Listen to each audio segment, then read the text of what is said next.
Bonjour à tous, merci d'être parmi nous. Il nous reste 1 minute avant de commencer cette conférence. Voilà, donc je vous propose, eh bien ça y est, nous y sommes, 13h. Eh bien écoutez, nous allons démarrer. Merci d'être avec nous. Je vais demander à nos intervenants de nous rejoindre et d'ouvrir leur micro et leur caméra.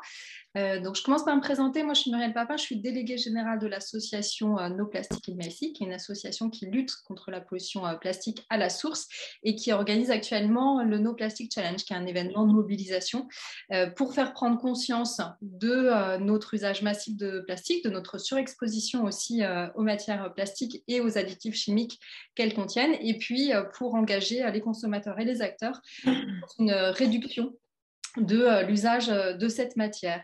Voilà, ce qu'on sait aujourd'hui en propos liminaire, c'est qu'on sait qu'à la pollution plastique s'ajoute aujourd'hui un risque sanitaire, hein, donc au risque environnemental s'ajoute un risque sanitaire qui est de plus en plus mesuré, étudié, sur lesquels il y a beaucoup de publications scientifiques. On est très exposé au plastique, parfois d'une manière dont on ne soupçonne pas. Si on prend par exemple les textiles, aujourd'hui, 70% sont en fibre synthétique, donc c'est en fibre de plastique, et donc relarguent du plastique lors du lavage, mais aussi nous exposent à cette matière par le contact avec la peau. Alors, on a choisi d'organiser plusieurs conférences sur différents sujets, parce que le plastique est partout, donc il y a plusieurs manières de l'aborder pour venir, en tout cas, regarder toutes les dimensions de cette crise environnementale et sanitaire. Aujourd'hui, on a choisi de faire un focus sur les questions d'hydratation et de restauration, avec la question comment éviter le plastique à usage unique, parce que finalement, tout ce qui est bouteille et restauration, c'est 2 points noirs en termes de pollution. D'une part, parce que la bouteille plastique, c'est le premier déchet plastique à usage unique qu'on retrouve sur les plages européennes. C'est une étude de la Commission européenne qui l'a démontré. Et en France, on consomme 15 milliards de bouteilles plastiques par an, donc ce qui est absolument énorme, une grande partie étant dédiée à l'eau du robinet, alors qu'on a une eau de qualité. Ce qu'on sait aussi, c'est que la consommation nomade, donc là on rejoint le sujet de la restauration, c'est aussi une source de pollution, c'est-à-dire que dans le top 10 des déchets plastiques à usage unique qu'on retrouve sur les plages en Europe, on retrouve de manière importante tout ce qui est emballage de chips, de bonbons, touillettes, emballage pour la restauration à emporter, paille, etc. Voilà, donc ça fait un paquet qui est assez important, et une étude internationale l'année dernière avait démontré qu'au niveau mondial, c'était plus de la moitié de la pollution plastique était due en fait à la restauration à emporter. Voilà, donc on a choisi de faire une conférence dédiée à ces sujets-là, et j'ai le plaisir d'avoir autour de moi 3 spécialistes qui vont aborder avec des regards différents ce sujet. Alexandre Solacolu, qui est fondateur de la start-up Oali et qui a lancé le mouvement Gourde Friendly, dont il nous parlera tout à l'heure. Enzo Mutini de la structure Monsieur et Madame Recyclage, qui est spécialiste d'économie circulaire, mais aussi de réduction des déchets. Et Alice Labat, qui est coordinatrice du réseau Consigne, qui est un réseau qui soutient en France toutes les initiatives de réemploi et de consigne, et qui essaye et qui réussit à favoriser leur développement sur les territoires. Voilà, donc on aura un moment de questions-réponses avec nos intervenants. Ce que je vous propose, un premier point, c'est qu'on parle des constats. Quels sont aujourd'hui les constats? Quels sont les enjeux? Il y a des choses prévues dans la loi. De quoi s'agit-il exactement? Est-ce que c'est expliqué? Est-ce que c'est suffisant? Je voudrais qu'on fasse un peu le tour de ces questions-là avec nos intervenants. Et je vais commencer par vous, Alexandre. Qu'est-ce que vous pouvez nous dire sur la manière dont la bouteille plastique est traitée dans la loi? En quoi c'est un enjeu majeur? Et finalement, quels sont les défis et les enjeux par rapport à ce plastique à usage unique spécifique? Bonjour à tous, merci Muriel pour cette invitation. Nous, on est rentré sur le sujet de la bouteille en plastique par les éléments que tu évoquais tout à l'heure, c'est-à-dire un déchet qu'on voit partout sur nos plages, partout sur nos cours d'eau, et qui est un sujet qui n'est pas un sujet exporté, qui est un sujet vraiment de proximité en matière d'impact environnemental. Et on s'est dit que pour limiter l'usage de la bouteille en plastique, et notamment en contexte nomade, parce que le contexte nomade est un contexte très impactant. C'est là qu'on perd en plus énormément de performance en matière de collecte et de tri des déchets. Mais l'idée, c'était de faciliter l'usage de la gourde pour pouvoir se passer de la bouteille en plastique.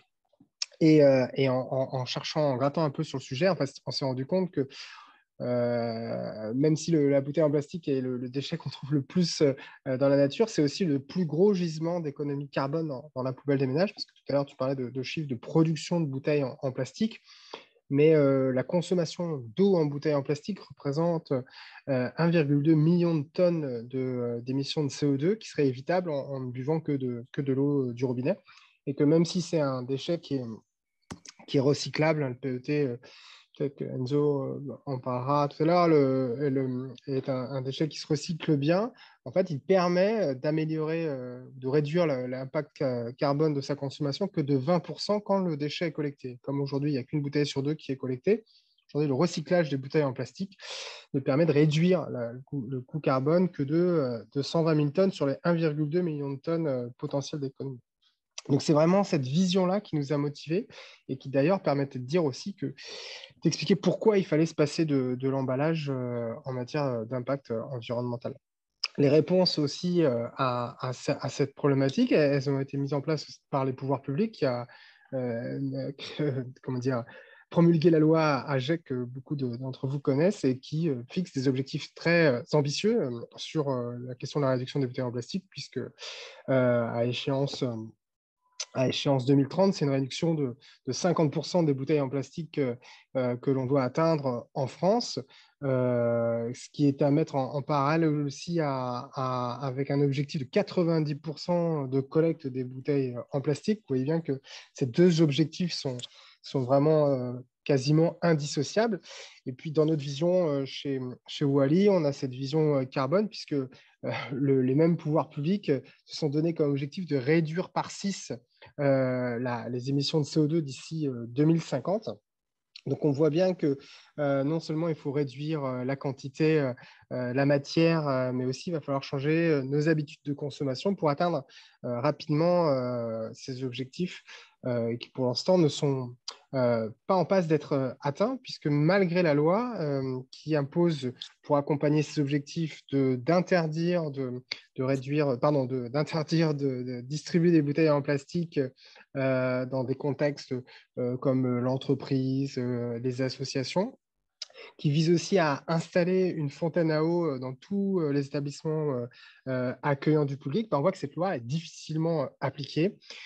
Certains diraient qu'elle est difficilement applicable. Alors moi, je pense qu'elle est vraiment applicable. Mais on voit bien dans notre quotidien que malgré l'interdiction des bouteilles en plastique, on nous en distribue régulièrement, que la majorité des réunions auxquelles moi j'assiste, on nous distribue des bouteilles en plastique, que quand je vais dans les associations, on nous distribue des bouteilles en plastique. Donc, c'est pas rentré dans les mœurs. Pas chez nous, hein. Pas chez vous. Mais la majorité, dès lors où on sort du contexte environnemental, et encore que, on a une distribution de bouteilles en plastique avec cette vision que de toute façon, ça va, la bouteille en plastique, ça se recycle. Donc, en tout cas, la loi n'est pas appliquée. D'ailleurs, on voit bien que sans force contraignante, on a beau promulguer des lois, comment dire, elle sert pas de guide. C'est vraiment, voilà, c'est-à-dire si on vous dit de mettre votre ceinture, ben, avant de recevoir un PV, ben, vous mettez pas votre ceinture, ça rentre pas dans les mœurs. Donc, on sent bien qu'il y a un besoin de coercition sur cette question-là. Et de la même manière, sur les fontaines, publiques, ça se même les professionnels qui vendent des fontaines pensaient que ça allait faire exploser le marché. On voit que le marché n'explose pas pour plein de raisons. Donc, nous, on essaye, avec le mouvement Gourde Franier, de rencontrer l'ensemble des acteurs et comment dire, et les inciter de manière positive à franchir le cap de l'alternative à la bouteille en plastique, parce qu'on va pouvoir mettre du sens dans l'entreprise. La gourde est un goodies qu'on distribue à beaucoup de monde, mais il faut lui mettre du sens. D'ailleurs, nous, alors, petite publicité, mais nous, on connecte les gourdes avec un petit sticker, avec un petit QR code qui permet d'avoir accès à la carte qui vous permet de savoir où remplir votre gourde. On pense qu'il faut accompagner les structures, mais sûrement qu'il va falloir mettre un enjeu de coercition un peu plus important sur l'application de la loi. Sur d'autres sujets, en tout cas, la bouteille en plastique, nous, on le voit trop régulièrement, plus largement sur les emballages dans la restauration. On voit bien que rien n'est vraiment respecté et que c'est plutôt une minorité qui essaie de rentrer dans les clous parce que même les plus convaincus ne sont pas toujours complètement vertueux. Mais ça nous fait une bonne transition pour aborder la question de la restauration avec Enzo, parce que vous avez publié un guide sur le sujet qui est très intéressant. Donc, en fait, pour la restauration, quel est finalement le volume de plastique à usage unique? Quelles sont les formes de plastique à usage unique, celles qu'on voit, celles qu'on ne voit pas? Quels sont les enjeux? Voilà. Est-ce que vous pouvez nous faire un peu un tour d'horizon sur ce sujet-là? Enzo, à vous la parole. Salut à tous. En gros, aujourd'hui, en France, on considère qu'il y a 400 000 entreprises qui, en fait, vont mettre des emballages sur le marché pour nourrir tout le monde. 400 000, c'est beaucoup. Et donc, ça veut dire que si, en fait, aujourd'hui, la loi ne permet pas de bien orienter ces entreprises-là, ça va être un peu à chacun de montrer l'exemple, quoi. Dans tout ce que ces entreprises-là mettent sur le marché, donc ce qu'ils vont se retrouver dans leur poubelle, c'est du restaurant ou de la boulangerie ou de la poubelle du consommateur quand je rentre chez moi ou dans la rue, en fait, il y en a à peu près 55%, c'est de l'emballage ce qu'on va dire, primaire. Donc ça, c'est ce qu'on voit, c'est ce qu'on prend quand j'achète un sandwich, bah, c'est l'emballage qui me reste dans la main. Mais il y en a 45%, c'est de l'emballage secondaire et tertiaire. Donc ceux-là, c'est ceux qui servent à toute la logistique amont qu'on ne voit jamais en fait. Donc il faut bien garder à l'esprit que on a l'impression qu'il y a déjà beaucoup d'emballage plastique et en fait, il y en a la moitié, c'est des emballages qu'on ne voit même pas. Tout ça, ça génère à peu près 1,5 milliard de kilos de déchets par an. Et là, je ne parle que de l'emballage. Hein. Je ne parle pas du reste de salade ou d'escalope du midi, hein, que l'emballage. Dans ce volume-là, dans ce poids-là, il y en a à peu près un quart, c'est du plastique. En sachant que le plastique, c'est super léger. Donc, ça veut dire qu'en volume, c'est beaucoup, beaucoup, beaucoup d'emballage. Dans ce quart-là, il y a à peu près un tiers, c'est que de la bouteille. Et 2 tiers, c'est tout le reste. Voilà. Donc, ça, c'est pour les chiffres. Pourquoi est-ce qu'on parle un peu de ces chiffres-là? C'est parce qu'en fait, aujourd'hui, on est vraiment capable de mesurer, par exemple, le bilan carbone d'un emballage, dire bah, une bouteille en verre par rapport à une bouteille en plastique, par rapport à une canette, ça a tel impact, tel impact. On connaît la consommation d'eau, mais on n'est pas capable de mesurer correctement l'impact du plastique, on disait, sur la santé ou sur l'environnement, sur d'autres indicateurs. Et c'est très important. Par exemple, si on prend le cas des perturbateurs endocriniens, donc tout ce qui va venir modifier le cycle hormonal, ce qui peut amener par exemple à des conséquences comme de la fertilité, de l'infertilité. L'exemple le plus courant, c'est le BPA, le bisphénol A, mais il y en a plein d'autres en fait. Aujourd'hui, la loi vous protège en disant on va interdire qu'au-delà de certains seuils, cette molécule-là n'a pas le droit de se retrouver dans l'emballage, en sachant qu'il y a un risque qu'elle migre dans ce qu'elle contient. Donc la base, c'est surtout de dire qu'il ne faut surtout pas que ça aille dans la nourriture. Sur des perturbateurs hormonaux, le problème, c'est que ce n'est pas tellement une question de seuil maximum. Souvent, en fait, en deçà, il ne se passe rien. À une quantité bien précise, on a un impact qui peut être très important. Et au-dessus, il ne se repasse plus rien. Et donc, par exemple, sur ce cas très précis, la loi fait qu'on est mal protégé. D'accord. Donc ça, c'était un exemple sur les perturbateurs endocriniens qu'on peut retrouver dans les plastiques qui migrent dans la nourriture. Il y a plein de manières pour ces entités-là chimiques de se former, de passer dans la nourriture. Et il y a aussi le problème de tout ce qui va être micro et nanoparticules de plastique. Donc, par exemple, quand je prends un sachet de thé, j'ai l'impression qu'il est en papier, mais en fait, il est en nylon. Je le plonge dans de l'eau chaude, j'ai des réactions chimiques. Et en fait, j'ai des millions de petits bouts de nylon fragmentés qui se retrouvent dans mon thé que je bois. D'accord. Et ça aussi, c'est quelque chose, aujourd'hui, on n'est pas capable de correctement comparer en disant, par rapport à une bouteille en verre, une canette en aluminium, comment on choisit par rapport à cette pollution micro et nanoplastique. Donc, comme il y a beaucoup d'incertitudes, il faut vraiment essayer de dire on va prendre des précautions et on va limiter l'emballage en plastique. D'accord. Le piège, c'est qu'en fait, on se dit du coup, c'est simple, j'enlève l'emballage en plastique et je passe sur un autre emballage. Mais il y a du plastique partout. Quand j'ai une bouteille en verre, avec un couvercle en métal, comme par exemple une bouteille de jus de pomme, en fait, j'ai un petit joint en plastique pour l'étanchéité. Quand j'ai une canette en aluminium, j'ai un liner plastique à l'intérieur et à l'extérieur de la canette. Quand je prends une barquette en carton pour des frites, j'ai un liner plastique qui fait que le ketchup ne va pas couler au travers de mon carton, etc. Donc, la conclusion de ce que je vais dire là, c'est que, en fait, on a besoin de réfléchir à comment est-ce qu'on consomme et on conçoit des chaînes de valeur et logistiques qui se passent de l'emballage jetable. mais pas forcément que le plastique. Ça veut dire sur du réemploi, que ce soit pour le verre, le métal, le carton, etc. Parce que, en fait, on a un peu du plastique partout. Voilà. Et comme on l'a vu tout à l'heure, les lois, en fait, que ce soit en termes de stratégie bas carbone pour éviter les perturbations climatiques ou de stratégie par rapport aux conséquences du plastique sur la santé, ne sont pas du tout à la hauteur de ce qu'elles devraient être. Et donc, il ne faut vraiment pas compter dessus, il faut montrer l'exemple. D'accord, merci beaucoup. Donc, c'était utile de rappeler aussi les risques sanitaires liés à notre exposition au plastique, qui est parfois caché, comme vous l'avez rappelé aussi, c'est-à-dire qu'on a parfois l'impression de manger dans une barquette en carton et en fait, il y a une couche de plastique, idem pour les gobelets d'ailleurs. Voilà, donc en termes de chiffres, je voulais juste rappeler que la restauration importée, c'est 220 000 tonnes de déchets par an, donc tous déchets confondus, tous nos matériaux confondus. Et un chiffre, moi, qui m'avait fait qui m'avait beaucoup surpris en unité de vente, c'est-à-dire chaque unité, c'est une touillette, une paille, un gobelet, etc. On est à 14 milliards d'unités de vente par an en France. Donc, c'est absolument phénoménal. Ça me donne une idée de ce qui est diffusé comme déchets par ce mode de restauration. Je voudrais juste ajouter, avant de donner la parole à Alice, qu'on voit dans des pays des réglementations coercitives se mettre en place avec des interdictions de certains plastiques ou même d'objets à usage unique. Donc, c'est le cas en Allemagne. À partir de 2023, il n'y aura plus de gobelets à usage unique en Allemagne.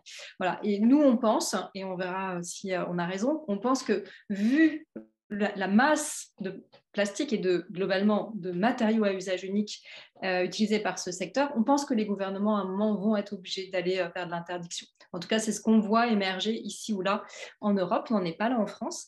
Si ce n'est que sur la restauration sur place, les matériaux, les contenants à usage unique vont être interdits à partir de début 2023, donc ce qui va aussi changer un peu la donne dans ce secteur.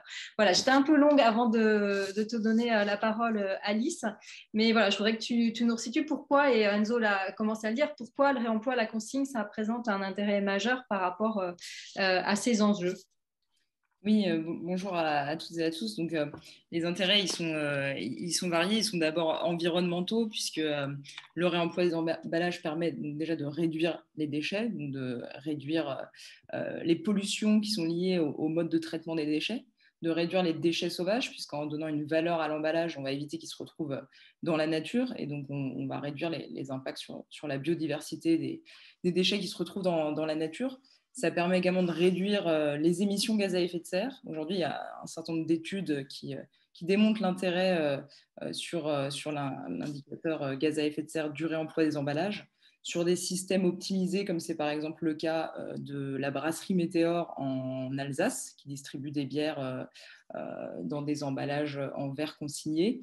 Les dispositifs de réemploi permettent de réduire de 79% les émissions de gaz à effet de serre, de 75% la consommation d'énergie et de 33% la consommation d'eau par rapport à un emballage en verre à usage unique. Donc voilà, ça permet donc tous ces avantages environnementaux. Il faut que les dispositifs de réemploi ils s'inscrivent dans des circuits qui sont courts. Donc plus on réduit les distances de transport, plus on va réduire l'impact des dispositifs de réemploi des emballages. Donc il faut pour ça un maillage du territoire qui soit assez fin en laveuse, en point de collecte. Donc il faut des investissements pour financer ces infrastructures. Il faut qu'on puisse réutiliser au maximum les emballages, donc avoir des emballages qui soient conçus pour durer longtemps. C'est le cas sur les boissons. Par exemple, une bouteille en verre réemployable, elle peut faire 50 cycles avant de finalement être recyclée. Donc voilà, ça c'est pour les avantages environnementaux. Il y a aussi des avantages sociaux et économiques, puisque réemployer des emballages, ça veut dire créer des emplois locaux non délocalisables pour la logistique, la maintenance des machines, pour le lavage. Une partie de ces emplois peuvent également être en insertion. On estime que dans un pays comme l'Allemagne, où il y a un système de réemploi sur les emballages boissons, ça crée 5 fois plus d'emplois que si le système était basé sur l'usage unique. Et puis, ça a des avantages économiques, puisqu'en fait, une fois que les investissements initiaux sont amortis, donc l'achat de laveuses, la mise en place des boucles logistiques, etc., ça revient, in fine, moins cher aux producteurs de réemployer ces emballages. C'est le cas, par exemple, de la brasserie Météor, pour qui ça revient environ moitié moins cher de laver plutôt que d'acheter du neuf. Et c'est d'autant plus vrai aujourd'hui avec la crise sur les ressources. On le voit sur les bouteilles en verre, notamment en ce moment. Donc voilà, c'est ce trio d'avantages environnementaux, sociaux et économiques. Très bien, merci beaucoup. On va du coup revenir sur ces avantages et revenir sur les solutions. Hein. On voit qu'on aura un vrai bénéfice à développer le réemploi. Et donc, voilà, je propose qu'on échange ensemble sur les solutions qui vont avoir le plus d'impact et aussi leurs conditions de succès, c'est-à-dire qu'est-ce qu'on peut mettre en œuvre collectivement ou qu'est-ce qu'on peut solliciter auprès du gouvernement pour en effet favoriser une mise en œuvre rapide. Alexandre, on va revenir sur la bouteille plastique et ce que vous développez. Est-ce que vous pouvez nous dire, vous, ce que... Alexandre, j'ai l'impression qu'on a un problème de connexion. Non? Ouais, je crois qu'on a un problème de connexion. Donc, en attendant qu'Alexandre revienne parmi nous, je te propose, Enzo, de continuer sur la restauration. Voilà. Et d'ailleurs, il faut que je projette. Je vais repartager mon écran. En attendant le retour d'Alexandre. Donc, j'improvise un peu. On a tout un travail qui a été fait par l'équipe de Monsieur et Madame Recyclage sur la restauration à emporter, qui a visé notamment à regarder ce qui existe sur le marché, parce que c'est vrai que pour que la restauration à emporter et globalement la restauration switch sur des solutions de réemploi, encore faut-il qu'il y ait une offre, que l'offre soit mature. Et ce qui est très intéressant, c'est qu'on se rend compte aujourd'hui, et ils ont fait tout un travail très complet sur le sujet, on se rend compte qu'en effet, l'offre apparaît. Et donc, je vais commencer. Voilà, je ne sais pas si vous voyez mon écran. Je vais commencer par partager cette cartographie. Je vais peut-être la laisser commenter, Enzo, et puis enchaîner. Puis ensuite, je l'enlèverai de l'écran. Vas-y. Merci. En gros, l'idée, c'est que pour en fait, quelqu'un qui gère un restaurant ou un commerce qui va vendre de la nourriture, c'est vite compliqué d'essayer de réfléchir à quelque chose dans son coin. Donc, nous, on s'est posé la question, est-ce qu'il n'existe pas des offres un peu clés en main qui sont super faciles à mettre en place? Et en fait, oui, il y en a plein.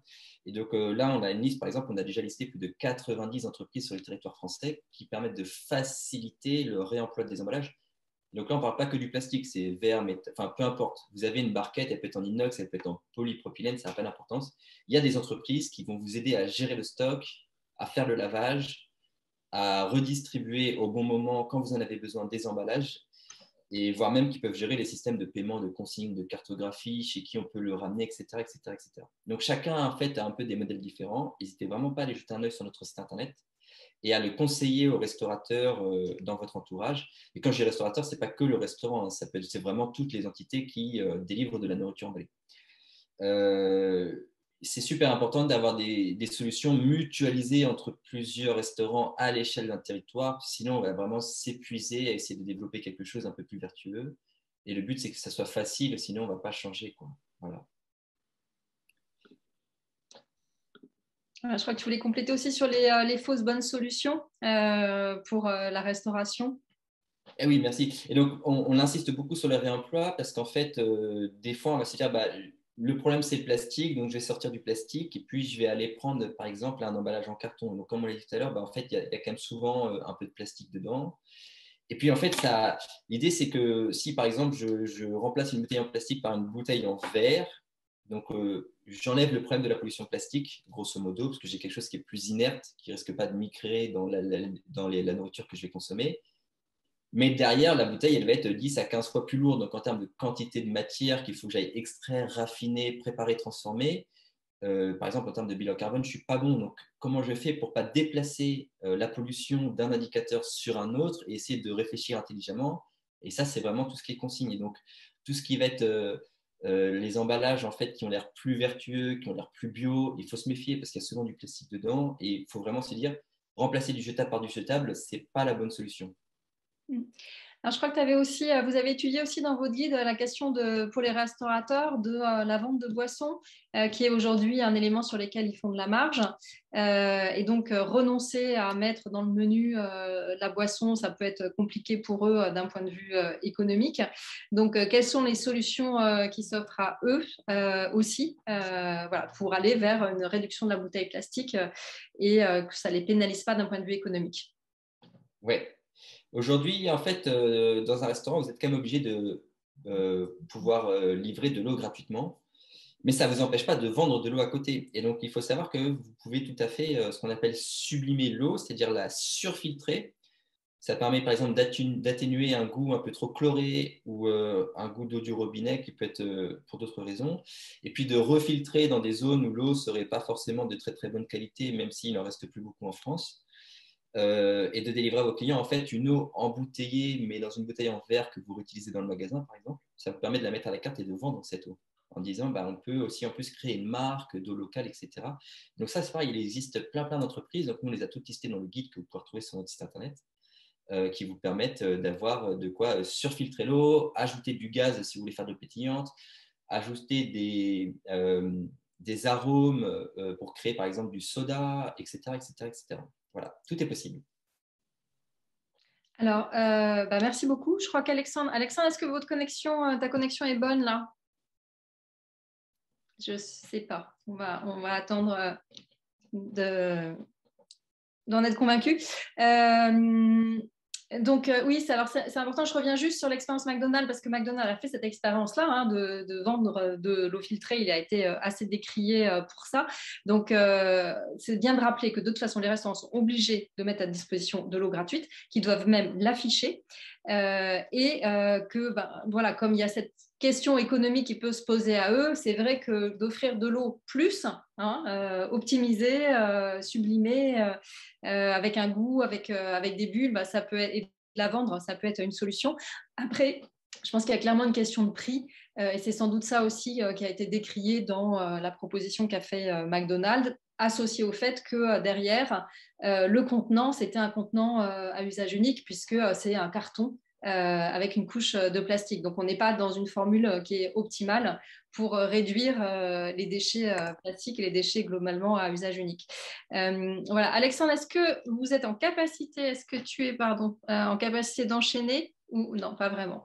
Bon, alors Alice, je vais te laisser continuer sur les propositions du réseau consigne sur ces 2 points, sur tout ce qui est bouteilles plastiques et puis contenants souvent en plastique à usage unique dans la restauration. C'est 2 sujets sur lesquels le réseau est très mobilisé et il coordonne un ensemble d'acteurs mobilisés également. Voilà, est-ce que tu peux nous dire quelles sont les solutions qui sont portées et que tu vois se développer?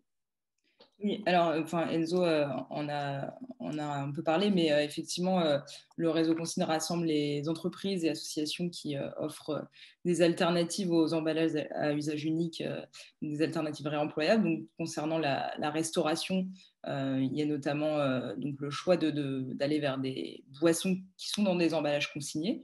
Donc que ce soit des bouteilles en verre consignées ou des fûts réemployables, et non pas des fûts plastiques jetables comme on voit se développer récemment. Donc aujourd'hui, il y a 30 à 40% des emballages boissons qui sont consignés pour réemploi dans le circuit des cafés, hôtels, restaurants.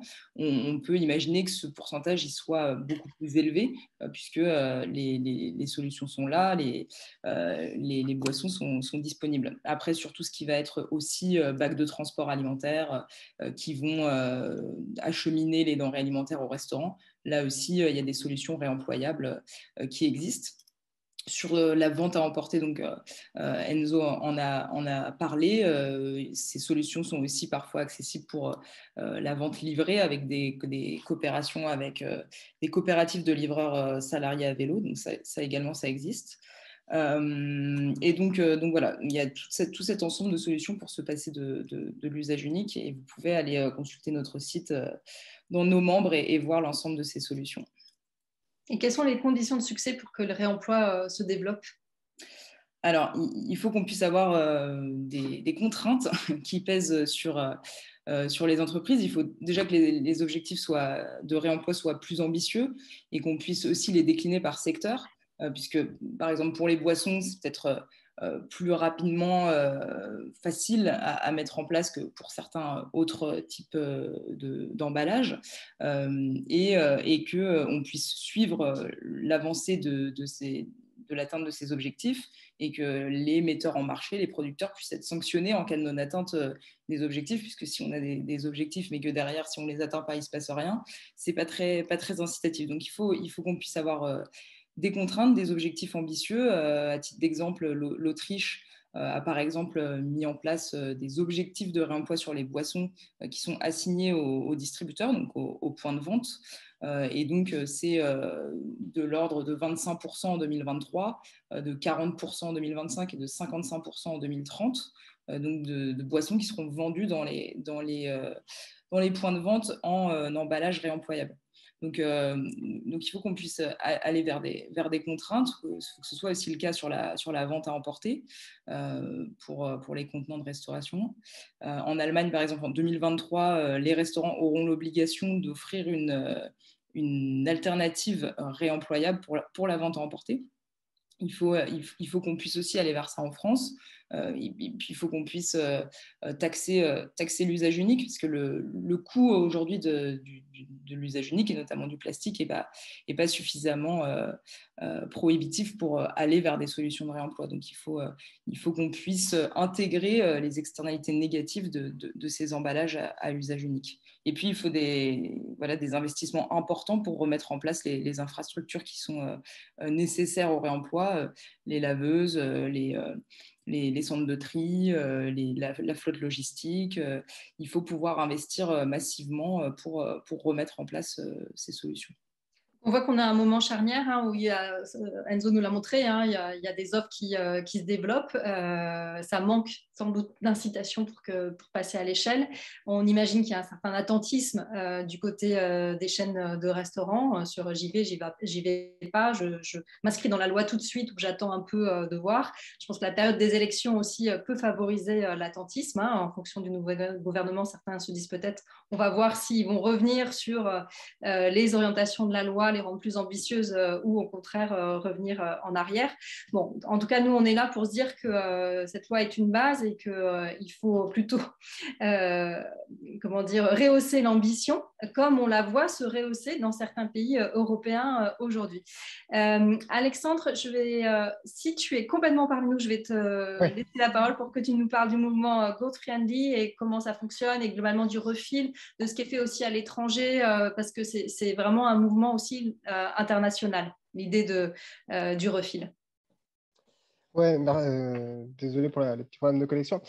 Oui, alors la question du refill de remplissage de la gourde par des établissements, nous on mobilise des centaines d'établissements sur toute la France. C'est quelque chose qui est pas en soi très nouveau. Par contre, c'est assez intéressant parce que ça montre aussi que finalement, il y a des opérateurs qui se positionnent sur des questions comme acteurs de la transition écologique que sont notamment les bars. Et ça, pour nous, aujourd'hui, on est plutôt un révélateur de l'engagement de ces socioprofessionnels plutôt que des gens qui faisons basculer ces acteurs-là vers la transition écologique. Par contre, une fois qu'on est rentré dans la conversation avec ces acteurs-là, en fait, on se rend compte que potentiellement, on peut aller plus loin. Donc, nous, on a une vision qui est très orientée sur la consommation de liquide alimentaire en mode nomade. C'est légèrement différent que de consigner pour ramener chez soi. Donc, c'est vraiment la vision nomade que l'on est. Et on s'est rendu compte qu'au-delà de la question de l'eau du robinet plate, il y avait un enjeu potentiellement d'améliorer on va dire, l'univers de service autour de l'usage de la gourde pour pouvoir apporter plus que de l'eau plate dans sa gourde. Et de l'autre côté, que ça permettait aussi d'envisager de la création de valeur économique pour les bars, les restaurants qui pourraient, en fait, au fond, devenir des boutiques de vrac liquide en quelque sorte et qui pour l'instant s'ignorent et avec qui on est rentré dans cette conversation. Et on voit bien qu'au fond, derrière les enjeux, comme ça a été évoqué par l'ensemble des acteurs aujourd'hui, il y a un enjeu de transition culturelle, on va dire, sur la manière de consommer. Aujourd'hui, on est très formaté sur je consomme et je jette. Aujourd'hui, nous, on pense que tout peut devenir zéro déchet, mais ça demande de nouvelles habitudes. La consigne était une habitude qu'on avait avant, donc on est capable d'y revenir. Et aussi de vivre avec. Moi, j'ai toujours ma gourde avec moi. On pourrait imaginer que le matin, je mette du thé ou du café, que la matinée ou la journée, j'y mette de l'eau, et puis qu'en fin de journée, en sortant du bureau, je passe dans le troquet qui est gourde friendly, et puis que je mette de la limonade ou autre chose dedans. Quand je dis limonade, ça peut être de la citronnade. Il y a beaucoup de bars qui vendent des produits comme ça en vrac, et qu'en fait, cet objet-là m'accompagne tout le temps. dans une consommation individuelle. Ouais. Donc, en fait, il y a un gisement, un terreau qui est mûr. Et pour revenir sur la question du mouvement du refill partout sur la planète, on voit bien qu'il y a suffisamment d'acteurs qui sont prêts à accompagner ce mouvement-là. Ils ont besoin d'être accompagnés sur qu'est-ce qu'on pourrait faire en plus en créant de la valeur écologique et en créant de la valeur économique. Et puis derrière, nous, ça, c'est des sujets que je pense qu'on ont été abordés. Alors, j'ai été coupé, je ne sais pas ce que tu as dit, Enzo, mais je connaissais aussi ton angle d'attaque, de se dire, bah, ce n'est pas le sujet de changer d'un emballage à usage unique d'un matériau à un autre, c'est bien de changer sa manière de consommer et de se réorganiser autour de cette manière de consommer. Et pour le coup, je trouve que dans le mouvement Gourd Friendly, ce que l'on voit, c'est que c'est des centaines et des centaines d'acteurs qui sont prêts à rentrer dans ce mouvement-là, à rentrer dans cette réflexion-là. Et Alice en parlait sur la question du vrac, des fûts consignés. Nous, on en voit de plus en plus aussi parmi nos partenaires.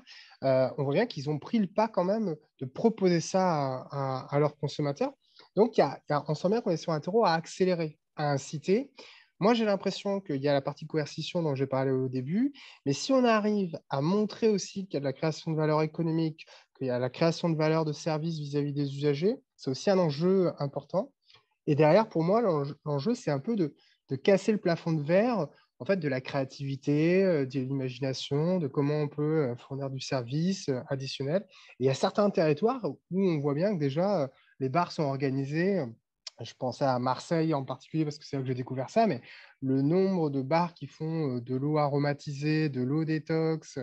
Quand on fait la blague, on dit de l'eau avec du pastis, mais il n'y a pas que le pastis à Marseille. Et tout ça, c'est du vrac liquide et qui a permis en fait d'améliorer en fait l'univers de service d'un usage sans emballage à usage unique, quoi.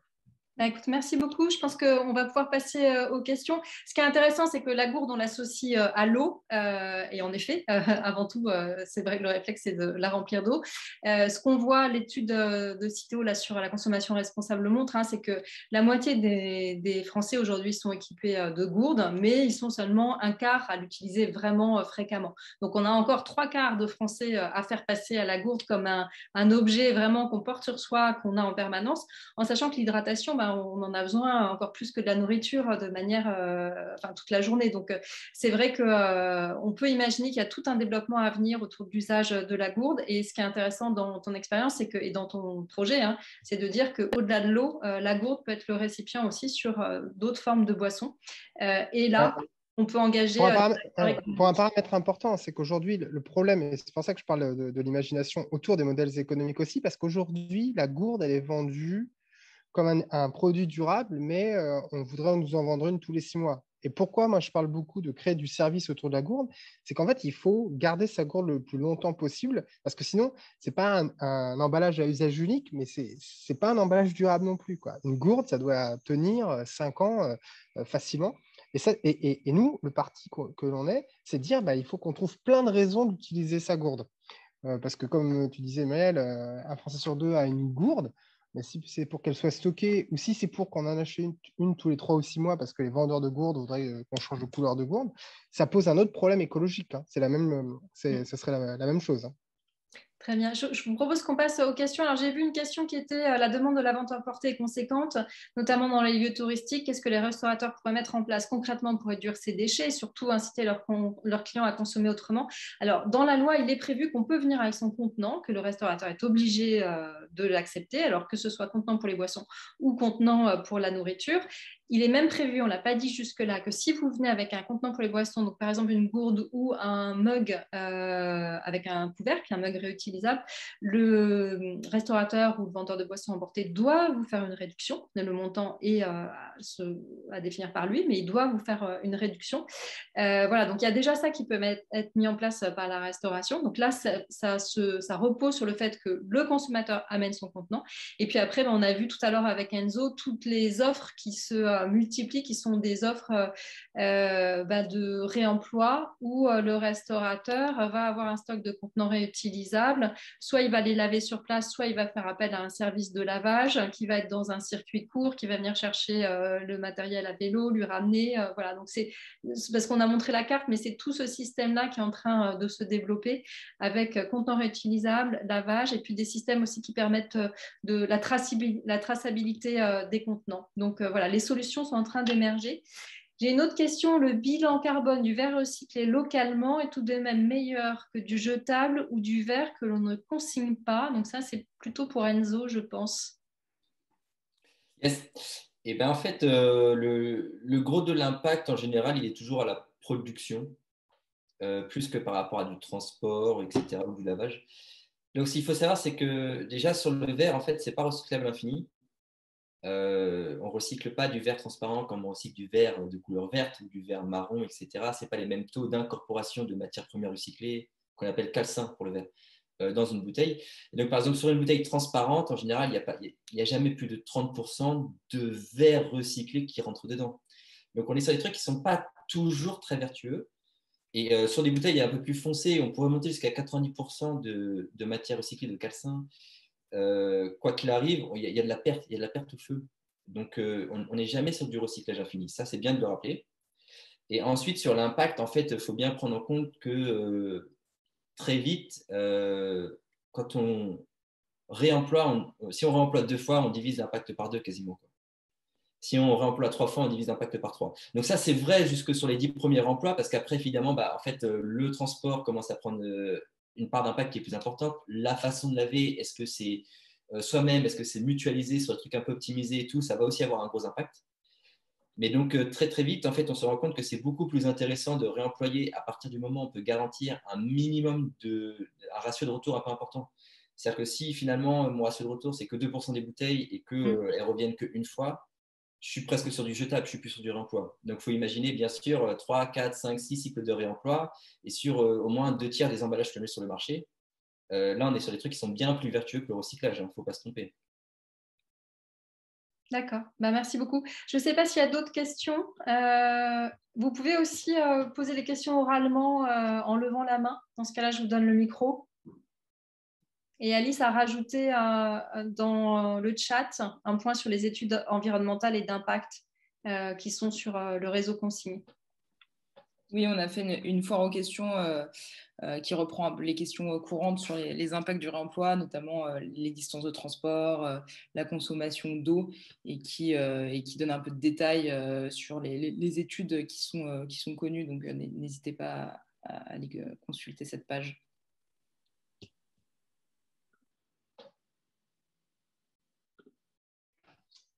Alors, oui. On a rajouté, Laurie de l'association a rajouté le site du réseau Consigne. On rajoutera aussi, Laurie, le site d'Oali et le site de Monsieur et Madame Recyclage, où il y a ce fameux guide pour la restauration. Est-ce que parmi les spectateurs, est-ce qu'on a une ultime question? Profitez-en.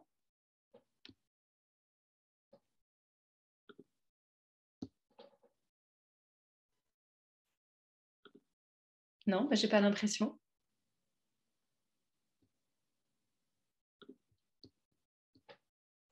Très bien, mais écoutez, si on n'a pas d'autres questions, on vous remercie de votre attention et moi je remercie nos 3 intervenants.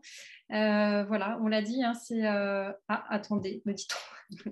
C'était une question longue. Ok, bon, j'attends que la question longue apparaisse. Ok, vous pouvez lever la main hein, si c'est plus simple.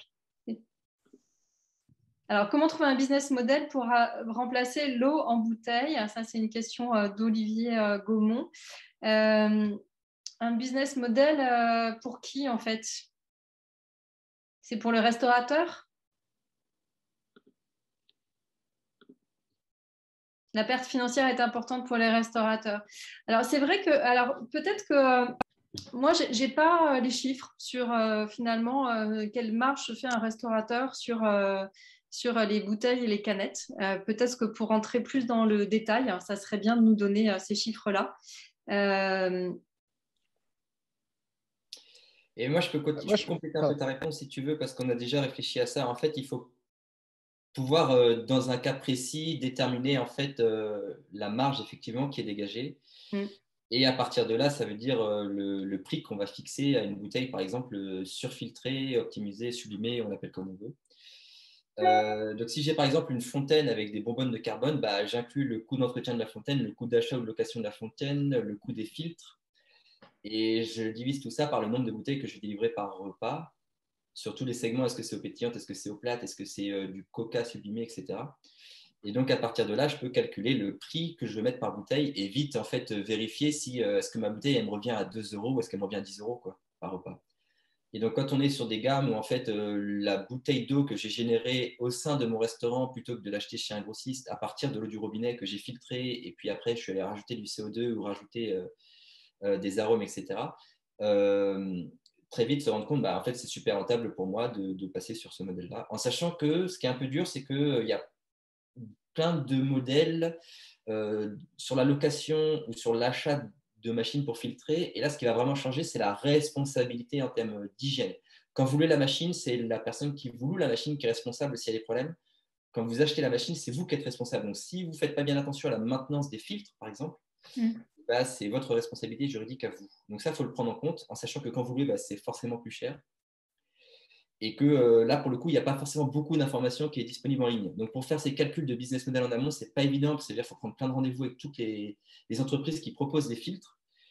Et il faut faire 1, 2, 3 rendez-vous jusqu'à ce que le commercial donne un peu plus d'informations financières. Et ça, c'est un peu pénible et c'est ce qui manque aujourd'hui. Je sais que sur le challenge zéro bouteille de Stéphanie Dick, vous allez retrouver quand même pas mal d'informations et un guide un peu avec des estimations financières. Nous, on en a mis un peu dans notre guide aussi pour donner des idées. Et puis surtout, on a bien rappelé toutes les étapes quand je veux vendre de l'eau que j'ai filtrée moi-même. C'est quoi tous les coûts qu'il faut que j'intègre dans mon modèle, quoi. D'accord. Mais c'est vrai que qui connaît, je ne sais pas si dans les participants, certains sont restaurateurs et peuvent nous le dire, finalement, quelle est la marge que se fait un restaurateur quand il vend une bouteille en plastique ou une canette. Je pense qu'elle est importante. Je pense que c'est une des raisons pour lesquelles c'est difficile de switcher. Bon, en tout cas, c'est un sujet à investiguer pour voir. C'est sûr que nous dans la question gourd friendly, c'est une question qui revient souvent auprès des restaurateurs.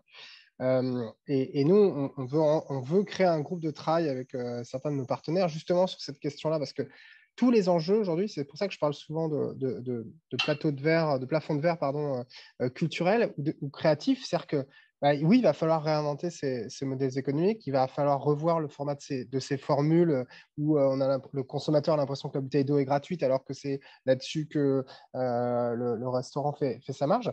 Il faut revoir ça. De fait, et le rendre le plus standard aussi possible pour qu'il soit le plus facile à mettre en œuvre et qu'il soit rentable. Et cette question-là, elle est importante et je pense que c'est par l'intelligence collective et par la co-construction qu'on va arriver à amener des solutions, exactement comme Enzo l'a un peu aussi amorcé. Voilà, on peut aussi mutualiser l'information sur la question nous, on est en contact avec pas mal de vendeurs de fontaines, donc c'est de l'information qu'on peut en plus nous avoir aussi sur les business models. Mais ça part vraiment de la co-construction avec les socioprofessionnels aussi, en jouant une forme de transparence et d'intelligence, quoi. Ok, là je reprends les dernières questions qu'on a. Il y a une question sur la marque de gourde la plus durable. Alors nous, on n'est pas censé valoriser telle ou telle marque. En tout cas, il y a des choix qui sont différents. Il y a des choix qui sont par rapport aux matériaux. Est-ce que ça va être en verre, en inox, en plastique? Je ne pense pas qu'il y ait d'autres matériaux. En sachant que voilà, en plastique, il faut bien s'assurer de la composition du plastique et éviter de laisser la gourde au soleil, parce que dès que en fait, un plastique est chauffé, c'est là où on peut avoir un risque. Après, il y a la question de où la gourde est fabriquée, puisque par exemple sur l'inox, il y en a très peu qui sont fabriquées en France. Généralement, elles sont fabriquées à l'étranger. Bon, voilà, donc la question de la durabilité de la gourde, c'est un débat en soi. Et puis après, il y a la question de est-ce qu'on l'utilise à 100% ou pas. Moi, par exemple, je l'utilise beaucoup parce que j'ai un petit modèle. Voilà, donc c'est facile à transporter et du coup, je l'utilise, je le mets dans mon sac. Alors que si j'ai une gourde, je l'ai déjà fait, plus grande, et ben, je ne vais pas la prendre et donc au final, l'efficacité sera moindre. Voilà, tu voulais compléter, Alexandre, sur le modèle de gourde? Ouais, enfin, moi, parce que nous, c'est une question qu'on nous pose tout le temps. On a aussi plein de partenaires qui nous demandent de les aider à choisir des gourdes pour donner à leurs collaborateurs. Donc déjà, comme tu disais, il y a la question, en général, on nous dit on voudrait, comment dire, isotherme et made in France. On dit, déjà, les deux, c'est pas compatible. Il faut choisir si on veut du made in France ou de l'isotherme, parce que l'isotherme est souvent en inox. Mais par contre, dans tous les cas, idéalement, c'est la gourde en verre qui est la meilleure en termes d'expérience gustative et aussi en termes environnementaux. Mais dans tous les cas, c'est de dire que la meilleure gourde, c'est celle qu'on garde le plus longtemps possible et qu'on utilise le plus souvent possible. Parce que derrière la notion de rentabilité écologique, il y a ça en fait. Parce que si vous achetez une gourde que vous n'utilisez jamais, ben, ça ne sert à rien. Si vous changez de gourde régulièrement, alors ça c'est encore pire que l'usage unique. Et dans tous les cas, c'est rentabiliser sa gourde. C'est-à-dire, j'en ai choisi une, et ben, j'utilise souvent. Et puis après, bah, évidemment, comme tu disais, Noël, c'était de bien qualifier son périmètre d'utilisation. C'est-à-dire que si elle est trop grosse, ben, je ne l'utiliserai pas. Si elle est trop fragile, ben, je peux la casser, donc je n'ose pas trop la transporter. Mais l'information, pour moi, c'est d'utiliser le plus souvent possible et surtout le plus longtemps possible pour la rentabiliser écologiquement. Alors, j'ai d'autres questions. Quelqu'un nous dit qu'en fait, a priori, quand on se posait la question de la marge là, sur les boissons, la bouteille Coca est achetée à métro 30 centimes et revendue à 3 euros. Voilà, ça nous donne une idée de la marge, en tout cas pour le Coca. Il y a une question sur en quelle année sera imposée la consigne pour réemploi et recyclage en France. Alors, c'est vrai que c'est un sujet qui était dans la loi anti-gaspillage et qui a été repoussé et on attend une étude de l'ADEME. Je ne sais pas si toi, Alice, tu as plus d'informations sur la sortie de cette étude qui est prévue pour 2022 pour, en effet, une décision en 2023. Oui, c'est ça, pas d'éléments complémentaires, mais effectivement, l'ADEME doit rendre cette étude sur les performances de collecte pour que soit rediscutée en 2023 la mise en place éventuelle de la consigne pour recyclage et donc de la consigne pour réemploi. Donc, il faudra pousser à ce moment-là pour la mise en place de la consigne pour réemploi. Alors, je ne sais pas si c'est clair pour tout le monde, hein, mais c'est vrai que la consigne, elle peut être soit associée au fait d'avoir un contenant qu'on va réutiliser, qui va être lavé, qui va être réutilisé, soit elle peut être, comme dans d'autres pays, sur les bouteilles plastiques. Hein, du coup, c'est quelques centimes, mais ça vous incite à ramener votre bouteille. Ça changerait le modèle en France, parce qu'en France, le consommateur, il met ça dans sa poubelle de tri. Donc, ça l'obligerait quand même à ramener, s'il veut récupérer sa consigne, sa bouteille dans un déconsignateur, je crois, ou déconsignateur, je crois, machine de déconsignation. Voilà, donc c'est vrai que ça peut changer pas mal la donne. Donc, et puis c'est aussi un choix de long terme. Hein. C'est-à-dire que si on commence à mettre des machines de déconsignation partout, on est sur un autre système. Ou en tout cas un système complémentaire du tri. Alors, après, j'ai une dernière question sur un programme européen leader avec lequel on pourrait faire un lien. Écoutez, pourquoi pas, j'avoue, je ne comprends pas très bien la question, mais si on peut faire des liens, nous, on est toujours favorable à avancer ensemble avec d'autres structures. Donc, très volontiers. Voilà, je pense qu'on en a terminé. Alors, j'ai un commentaire de Patrick Bariol. 5% du montant des éco-contributions versées aux éco-organismes emballage devra être consacré dès 2023 à des projets de réemploi. Les producteurs qui souhaitent mutualiser leurs efforts sont les bienvenus chez l'ECO. Voilà, donc ça, c'est le deuxième éco-organisme qui accueille un certain nombre d'entreprises et qui a une approche un peu différente de Citeo, éco-organisme principal sur les emballages aujourd'hui. Voilà, je pense qu'on a répondu à toutes les questions et qu'on a déjà fait un grand tour de la question. Il y a juste une dernière chose, quelqu'un m'a demandé les articles de loi, donc on va rajouter dans le chat, si tu veux bien le faire, Laurie, l'enquête sur la restauration importée, parce qu'il y a tous les articles de loi à la fin. si tu peux remettre ça dans le chat. Sinon, vous la trouverez sur notre site. Voilà, c'est une enquête qu'on a menée sur la restauration importée. Les dernières pages reprennent tous les articles de loi. Et je vais clôturer cette session en vous remerciant, en vous rappelant que le No Plastic Challenge dure encore jusqu'au 15 juin, qu'il propose aux consommateurs, mais aussi à l'ensemble des acteurs, de mesurer leur impact plastique. On a un outil, un test en ligne qui vous permet de le faire et de regarder là où les uns et les autres, on peut, soit dans une entreprise, soit à titre individuel, réduire notre usage de plastique. Parce que, et ça les experts le disent de plus en plus, et c'est une très bonne nouvelle, la meilleure solution pour agir contre la pollution plastique, c'est d'enrayer l'augmentation exponentielle de la production de plastique, qui a été multiplié par 50 en 20 ans et qui, si on continue, sera multiplié par 3 d'ici 2050, alors qu'on est déjà sur une base extrêmement élevée. Voilà, donc n'hésitez pas à nous suivre sur les réseaux sociaux, à aller visiter les sites de nos différents intervenants et puis à participer au No Plastic Challenge, à réduire votre usage de plastique à usage unique ou de plastique inutile globalement. Et on vous dit à très bientôt. Merci beaucoup pour votre attention. Au revoir.